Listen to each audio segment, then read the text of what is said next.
ஏசாயா 46 அதிகாரம். பேல் பணியும் நேபோ குனியும் அவைகளின் விக்கிரகங்கள் காட்டு மிருகங்களுக்கும் நாட்டு மிருகங்களுக்கும் சுமையாகும். நீங்கள் சுமந்த சுமைகள் இளைத்து போன மிருகங்களுக்கு பாரமாயிருக்கும். அவைகள் ஏகமாய் குனிந்து பணியும். சுமைகளை அவைகள் தப்புவிக்க மாட்டாது. அவைகள் தாமே சிறைப்பட்டு போகும். யாக்கோபின் சந்ததியாரே, இஸ்ரவேல் சந்ததியில் மீதியாகிய சகல ஜனங்களே, எனக்கு செவி கொடுங்கள். தாயின் வயிற்றில் தோன்றினது முதல் உங்களை ஏந்தி, தாயின் கற்பத்தில் உற்பத்தியானது முதல் உங்களை தாங்கினேன். உங்கள் முதிர் வயது வரைக்கும் நான் அப்படி செய்வேன். நரை வயது மட்டும் நான் உங்களை தாங்குவேன். நான் அப்படி செய்து வந்தேன். இனிமேலும் நான் ஏந்துவேன். நான் சுமப்பேன், தப்புவிப்பேன். யாருக்கு என்னை சாயலும் சமமுமாக்கி யாருக்கு நான் ஒப்பாகும்படிக்கு என்னை ஒப்பிடுவீர்கள்? பையில் இருக்கிற பொன்னை கொட்டி வெள்ளியை தராசில் நிறுத்து. தட்டானுடனே கூலி பொருத்தி கொள்ளுகிறார்கள். அவன் ஒரு தெய்வத்தை உண்டாக்குகிறான். அதை வணங்கி பணிந்து கொள்ளுகிறார்கள்.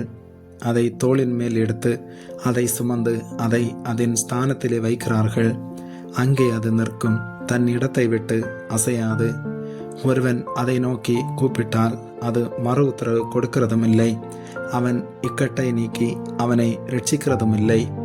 இதை நினைத்து புருஷராயிருங்கள். பாதகரே, இதை மனதில் வையுங்கள்.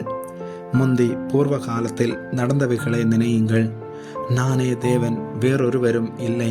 நானே தேவன், எனக்கு சமானம் இல்லை. அந்தத்திலுள்ளவைகளை ஆதி முதற்கொண்டும் இன்னும் செய்யப்படாதவைகளை பூர்வ காலம் முதற்கொண்டும் அறிவிக்கிறேன். என் ஆலோசனை நிலை நிற்கும். எனக்கு சித்தமானவைகளை எல்லாம் செய்வேன் என்று சொல்லி உராய்ஞ்சுகிற ஒரு பட்சியை கிழக்கிலிருந்தும் என் ஆலோசனையை நிறைவேற்றும் மனுஷரை தூர தேசத்திலிருந்தும் வரவழைக்கிறவராயிருக்கிறேன். அதை சொன்னேன், அதை நிறைவேற்றுவேன். அதை திட்டம் பண்ணினேன், அதை செய்து முடிப்பேன். முரட்டு இருதயமுள்ளவர்களே, நீதிக்கு தூரமானவர்களே, எனக்கு செவி கொடுங்கள். என் நீதியை சமீபிக்க பண்ணுகிறேன். அது தூரமாயிருப்பதில்லை. என் இரட்சிப்பு தாமதிப்பதும் இல்லை. நான் சீயோனில் இரட்சிப்பையும் இஸ்ரவேலுக்கு என் மகிமையும் கட்டளையிடுவேன். ஆமேன்.